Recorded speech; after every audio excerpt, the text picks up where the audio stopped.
Hola, muy buenas noches. Bienvenidos a la capacitación del día de hoy. Recibo un cordial saludo. Muy bien, vamos a empezar esta capacitación, no sin antes un saludo protocolar del Instituto de Finanzas y Gobierno Digital. Esta es una presentación 100% en tiempo real.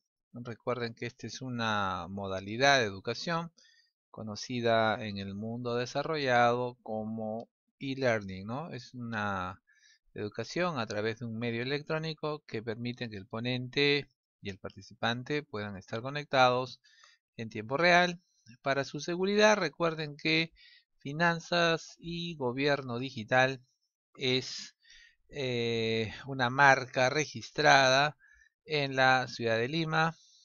Está inscrita en la SUNAT y su rubro de negocio es justamente las capacitaciones a nivel superior. Se respetan los derechos laborales de todos nuestros trabajadores y se paga puntualmente el seguro social de nuestros trabajadores. Finanzas y Gobierno Digital es una empresa formal. Bien, esta noche vamos a trabajar un tema muy importante. ¿Ok? Tema relacionado con lo que es la ejecución presupuestal y financiera. ¿No? Recuerden que la ejecución presupuestal y financiera tiene un gran aliado, una herramienta moderna y muy versátil, ¿no? Como es el CIAF.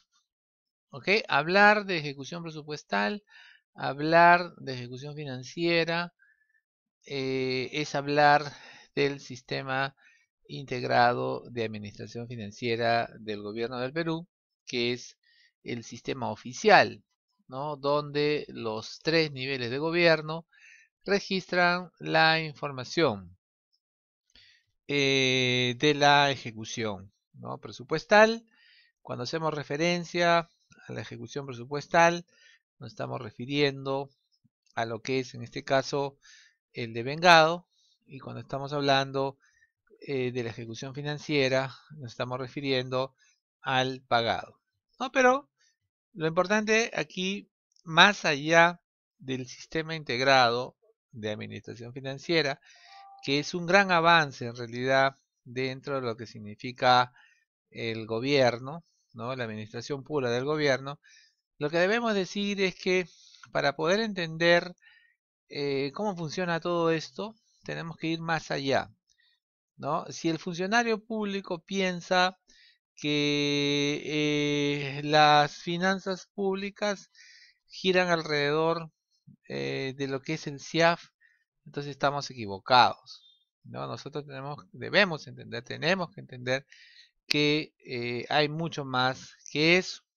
¿no? Y por eso es bueno que desde un inicio, ¿no? El participante entienda de que el CIAF solamente es una herramienta tecnológica, pero que hay otros aspectos igual de importantes, más importantes incluso, como son nuestro planeamiento estratégico, nuestro plan operativo, nuestras actividades estratégicas, nuestras metas físicas, eh, y todo eso va registrado en el CIAF, ¿no? Entonces, el CIAF solamente es un medio, el CIAF solamente es una herramienta importante, valiosa, necesaria, como quieran llamarlo ustedes, es verdad, nadie lo niega, pero lo que es verdad también es que en todo caso nosotros requerimos entender que es, digamos, resultado de otra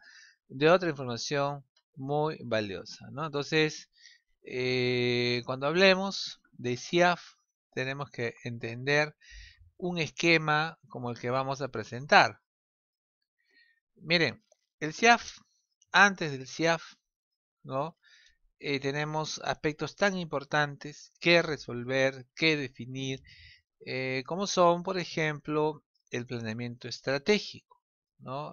Puede tratarse de un sector, puede tratarse de un gobierno regional, puede tratarse de un gobierno local, no importa el nivel de gobierno, no importa el poder del Estado, si es el ejecutivo, el judicial o el legislativo, ¿no? Todos debemos trabajar una etapa de planeamiento estratégico, es una obligación, ¿no? Y para empezar, debemos entender que según el nivel en que nos encontremos, jerárquicamente hablando, dentro de un sector, o sea, el sector salud, educación, agricultura, como quieras, vamos a necesitar, ¿no? Si somos región igualmente, ¿no? Somos región, si somos gobiernos locales, definir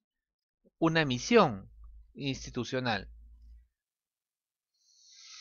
Una misión institucional basada en mandatos, ¿no? Que se nos han dado con el paso de los años. Debiera ser la misión institucional cambiada, modificada en el tiempo. Claro que sí, porque la misión institucional, o si ustedes quieren, la realidad del mundo es una realidad dinámica, ¿no? No es una realidad estática. Entonces, al ser una realidad dinámica, ¿no? Entonces, nuestra definición de la misión como gobierno nacional, regional o local o poder del Estado es cambiante, ¿no? Entonces, si bien una misión nace en base a alguna ley, decreto supremo, en fin, ¿no? Lo que es cierto también es que nosotros podemos redefinir la misión. Y eso sucede mucho con los cambios de gobierno. Cuando viene un gobierno y pasa otro gobierno, ¿no? Entonces, la misión, ¿no? Suele o debería modificarse. Obviamente no estamos hablando de un cambio radical, pero sí estamos hablando de todas maneras de un cambio. ¿Y por qué estamos hablando de un cambio?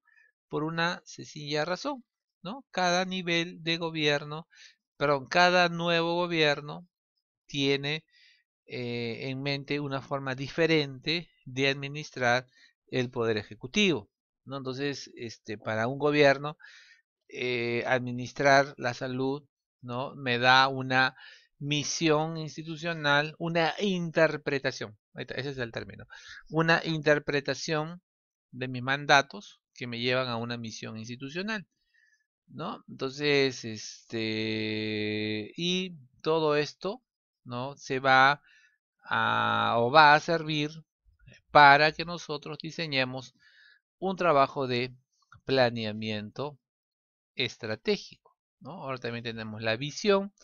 Como ustedes saben, la visión es lo que yo quiero, digamos, lograr en un futuro más o menos de 3 a 5 años. Pero eso parte de mi misión. Primero defino mi misión y después defino la visión. Y después de eso viene el famoso planeamiento estratégico, ¿no? ¿Por qué? Porque aquí tenemos dos palabras que conforman un término muy importante. Uno de ellos es planeamiento y el otro es estratégico, ¿no? Cuando hablamos de planeamiento, planes, ¿no? Lo que estamos diciendo es que, a ver, tenemos políticas públicas, políticas de Estado, ¿no? Tenemos las famosas políticas de Estado, las de el Acuerdo Nacional, y luego vienen las políticas públicas. Entonces, las políticas públicas son la forma como tú decides administrar, por ejemplo, la salud. la educación, la agricultura, el turismo. Entonces, cada gobierno tiene sus propios lineamientos de política pública, ¿no? Entonces, para Alan, el tema del turismo fue diferente que para Toledo. Recuerda que para Toledo el turismo era algo sumamente importante. Para Alan no lo fue. Entonces, en base a eso, nacen las políticas públicas. Yo tengo una política pública, ¿no? Como lo tuvo Alan, por ejemplo, en el caso de la educación, para lo que era las grandes unidades escolares, ¿no? Todo lo que era la remodelación de las grandes unidades escolares. Eso no lo, para Toledo o para Humala, eso no era pues una política de gobierno importante, ¿no? Entonces, esas políticas de gobierno, ¿no? Como digo, son la forma como un gobierno, ¿no? quiere implementar, ¿no? Justamente una política de Estado. Ok, entonces, aquí estas famosas políticas de gobierno se tienen que ver traducidas en planes, ¿no? Los famosos planes, ¿no? Los famosos planes. Ustedes han visto que hay planes en la salud, ¿no? Planes, programas y planes. Entonces, un programa y un plan es un enunciado de una política pública, ¿no? Yo tengo una política pública para la salud y eso me da como resultado planes y programas. Es decir, es poner en blanco y negro lo que yo considero es una política de gobierno. Cuando yo lo pongo en blanco y negro, ¿no? Estos quedan redactados como planes y programas. Planes y programas. ¿Ok? De esos planes y programas tenemos que establecer un planeamiento. Entonces, planeamiento, ahora lo entendemos mejor, viene del término planes y programas. Y el plan y programa es la redacción de una forma de entender una política de gobierno que proviene de una política de Estado. Entonces, estos planes tienen estrategias. Por eso es planeamiento estratégico, ¿correcto? Planes y programas, estratégica, de qué manera implementamos la declaración del plan o del programa a través de una estrategia, ¿correcto? Entonces, estos planes, programas y estrategias dan como resultado, ¿no? Los objetivos, las actividades y las metas físicas. Los objetivos, ¿no? Son los grandes problemas por resolver dentro de un plan o de un programa y que no permite alcanzar la misión institucional, ¿no? Todos los sectores, los gobiernos regionales, los gobiernos locales, tienen una misión que cumplir. Y los objetivos son todos aquellos problemas que no permiten alcanzar la misión, pero que a su vez responden a estos documentos en blanco y negro llamados planes y programas. ¿Correcto? Planes y programas. Sin embargo, ¿no? Así como hemos hablado de misión, de visión, de planeamiento estratégico, de objetivos, tenemos que hablar de actividades estratégicas.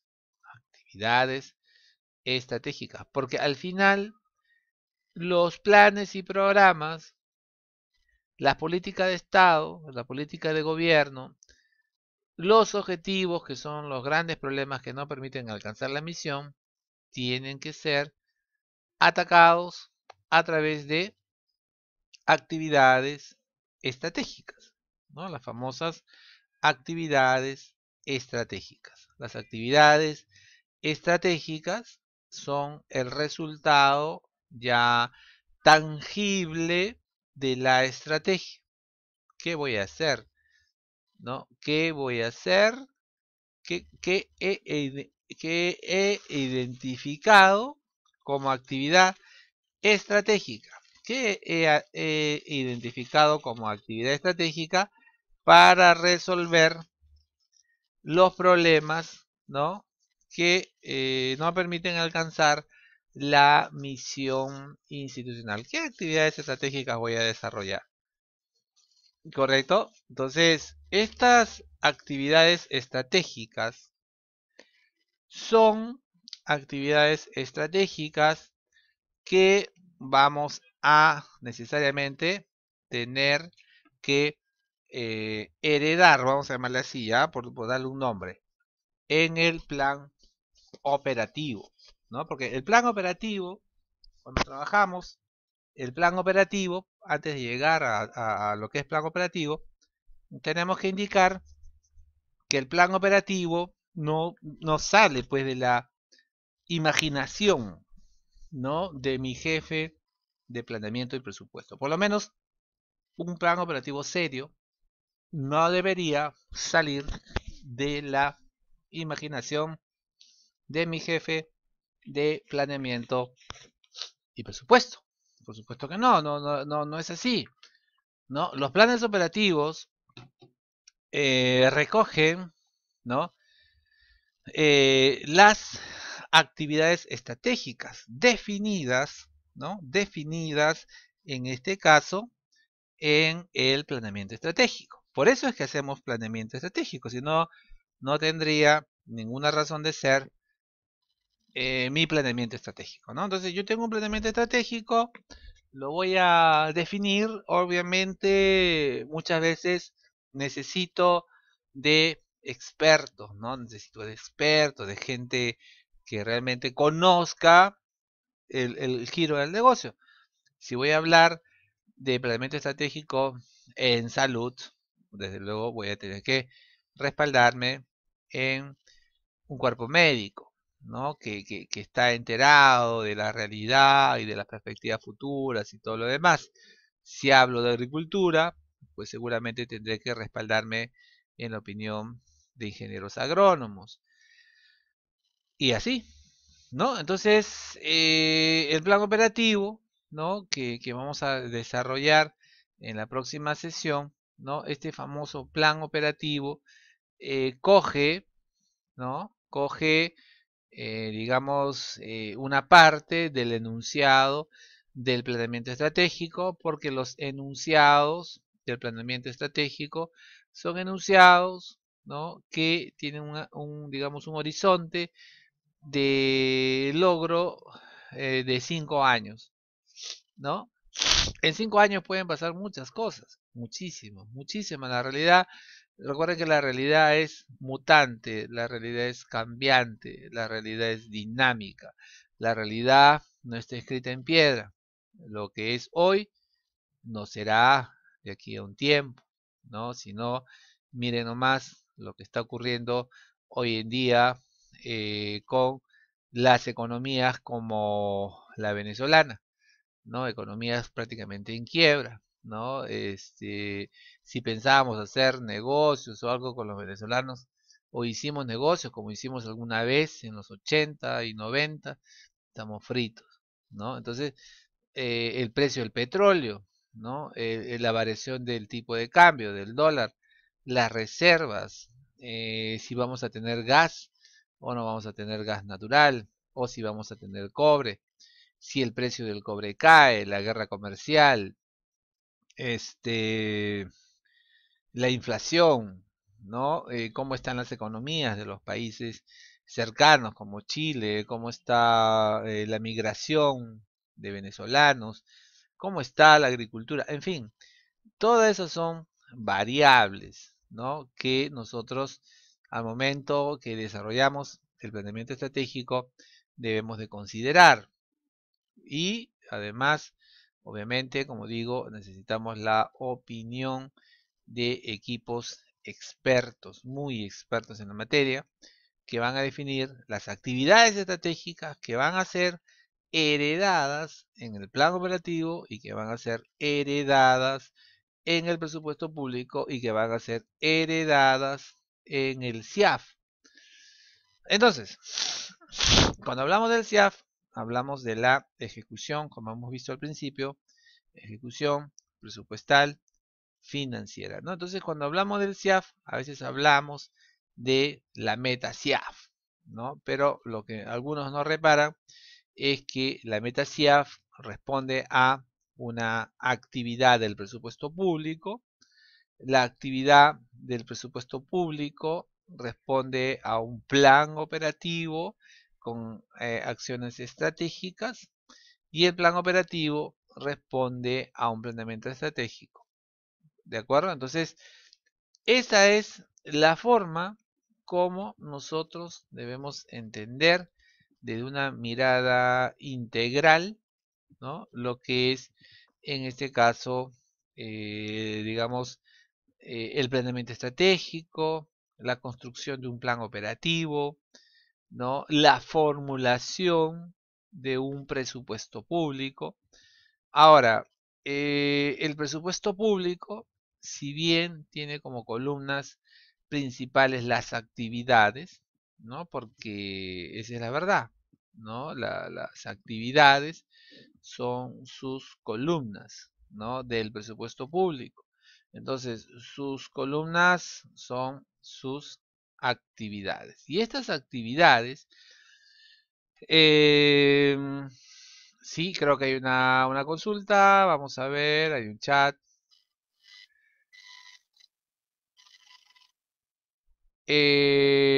No todas las actividades estratégicas, por cuanto, acuérdate que las actividades estratégicas, como lo hemos indicado, las actividades estratégicas tienen un horizonte de 5 años. Entonces, difícilmente todas las actividades estratégicas se pueden desarrollar en un solo presupuesto o en un solo plan operativo, ¿no?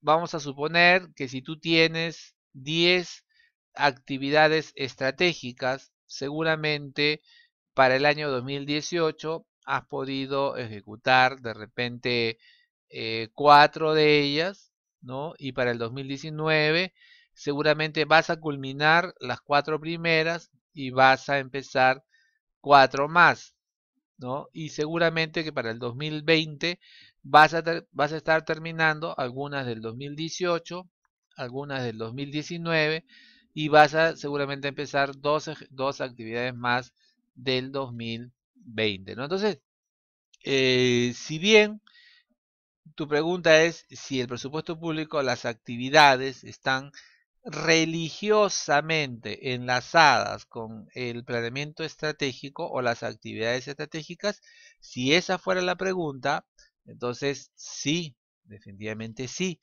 porque vuelvo a repetir que nadie puede ejecutar un presupuesto con actividades de su mejor imaginación o planes operativos de su mejor imaginación o actividades estratégicas que no han tenido, digamos, en cuenta la política pública, la política de Estado, ¿no? Su misión, sus objetivos, ¿no? Que dan como resultado las estrategias, ¿no? Entonces las estrategias, ¿no? Son lo que finalmente define el gobierno de turno, ¿no? Entonces sí es verdad, ¿no? A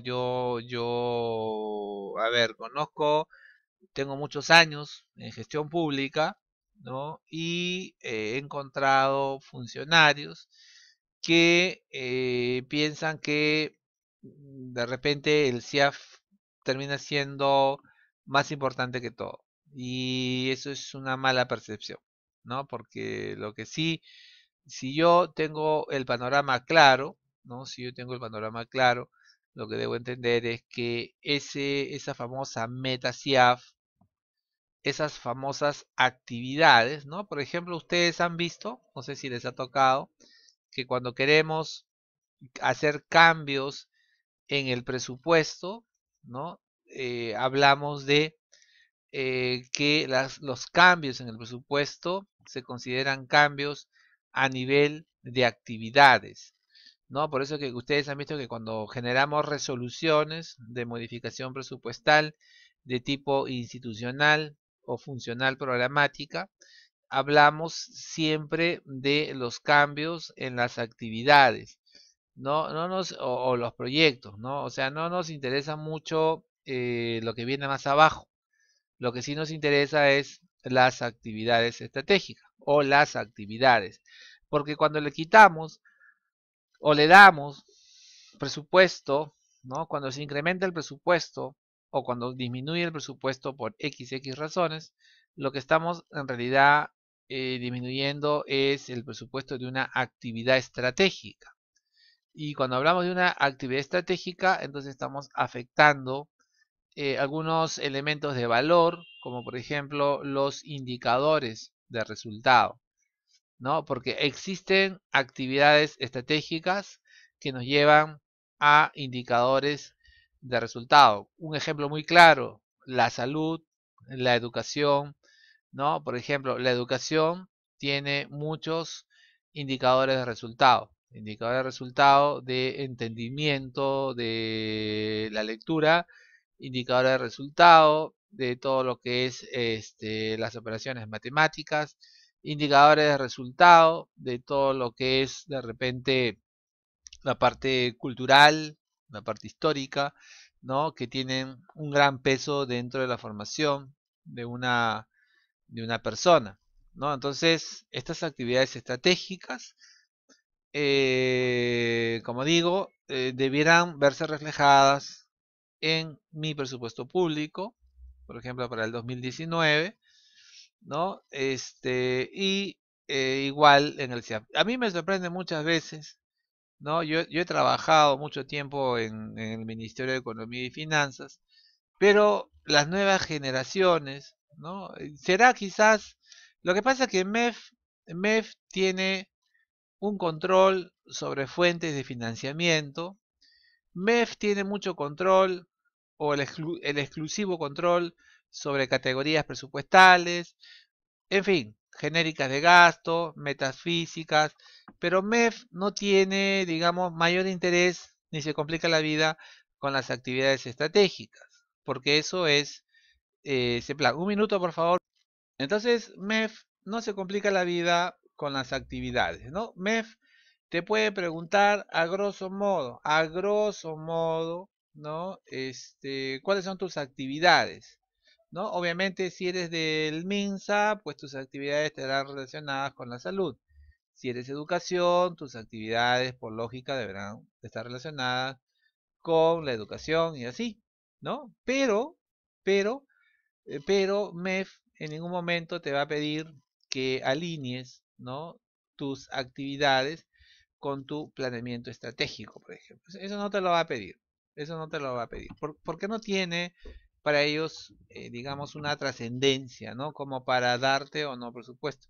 Generalmente las actividades que MEF identifica como importantes son aquellas actividades que están alineadas con aspectos puramente políticos, ¿no? Si el presidente decide que hay algún tema político importante, vamos a suponer, de repente, a ver, algo que tenga que ver con la justicia, ahora con los problemas que tenemos, ¿no? Entonces, en la formulación del presupuesto van a perseguir que esas actividades, ¿no? Que están relacionadas con aspectos puramente políticos estén financiados. Esas actividades, ¿no? Las que están relacionadas con temas estrictamente políticos, pero no les importa mucho fuera de esas actividades, ¿no? A qué actividad estratégica tú le cargas el gasto o no. Les importa poco o nada, ¿no? Entonces, ¿por qué? Porque ese es el rol de CEPLAN, ¿no? Entonces, CEPLAN hay una suerte de cuerdas por separado, ¿no? Son dos cuerdas separadas, por una cuerda vas con CEPLAN El único problema es que a ese plan no tienes que demostrarle nada. O sea, nada, simplemente yo formulo el presupuesto como mejor me parece y no me interesa nada. O sea, tampoco hay que exagerar, ¿no? No es que no me interesa nada, pero por lo menos no tengo restricciones, ¿no? De formular el presupuesto si no están perfectamente alineadas a las actividades estratégicas que ese plan aprueba en los planes operativos y en los planes estratégicos, ¿no? Entonces, son formas, ¿no? Son formas, se estaba trabajando un software, ¿no? De ese plan que iba de la mano con la formulación del presupuesto 2019, han ido en paralelo, ¿no? Han ido en paralelo, pero bueno, incluso en estos días, ¿no? No ha habido una fuerza, una presencia, por ejemplo, una fuerza de ese plan para decir, oye, no hay presupuesto si no me demuestras que tu presupuesto y tus actividades están alineadas a las actividades estratégicas. No hay eso. No hay eso, ¿no? Estuvieron desarrollando un software, no sé, pero no hay forma. No hay forma. Por eso que hace unos 6 o 7 años había una posibilidad de que la dirección de presupuesto público pasara a CEPLAN, ¿no? Muchos pidieron que la dirección de presupuesto público de economía pasara a CEPLAN. ¿Para qué pasar a CEPLAN? Para tener esa precisión de distribuir el presupuesto de la nación, presupuesto público, entre actividades importantes según ese plan, lógicamente, ¿no? Según ese plan, y que están de alguna forma alineadas a sus actividades estratégicas de lo que es en este caso el plan bicentenario. Un minuto, un minuto, un minuto. Muy bien, continuamos. Bien, no sé si hasta acá tienen alguna duda, alguna pregunta. Por favor, señor participante, si tuviera alguna duda, alguna pregunta, con el mayor de los gustos, puede usar su micrófono. Lo estamos escuchando si tiene micrófono. O si usted quiere, también puede hacerlo a través de lo que es en este caso el chat. Bien, vamos con un punto más y con esto nos despedimos esta noche, ya es un poco tarde, ¿no? Y es un tema muy importante que es el de la famosa PCA, ¿no? Entonces, siempre en los cursos que dictamos preguntamos, ¿qué es la PCA? ¿No? ¿Qué es la PCA? Entonces, ¿qué es la PCA? ¿No? Claro, me van a decir programación de compromisos anuales, certificaciones, y sí, está bien, está bien lo que han dicho, pero podemos añadir más, ¿no? Entonces, miren, la PCA es el respaldo financiero, los soles en el banco, contantes y sonantes que están respaldando un presupuesto. De acuerdo a los cánones de las finanzas públicas en todos los países, todo presupuesto público debe estar respaldado 100% en soles, contantes y sonantes. Entonces, nuestra querida llamada PCA es un respaldo de los soles que tenemos para ejecutar el gasto. Suena muy bonito, suena muy bien, pero lo que sabemos también es que los soles contantes y sonantes que respaldan nuestro presupuesto no son igual a lo que tenemos aprobado en el presupuesto de la nación. Yo puedo tener un presupuesto de la nación como 100.000 millones de soles y solamente tengo una PCA por 80.000 millones de soles. ¿Cómo aplicar esta restricción financiera, ¿no? A todo lo que tengo que hacer como gobierno? ¿Cómo aplicar esta restricción financiera en una municipalidad, en un gobierno regional o en el gobierno nacional? Tiene impacto sobre las actividades estratégicas, sobre el presupuesto y demás? Claro que sí, desde luego que sí, ¿no? Y eso es lo que vamos a ver en la siguiente sesión. Si no hay preguntas, muy agradecidos, estamos seguros que esta sesión le va a ser de mucha utilidad para los conceptos que ustedes deben tener respecto al gasto público. Muchas gracias, muy buenas noches.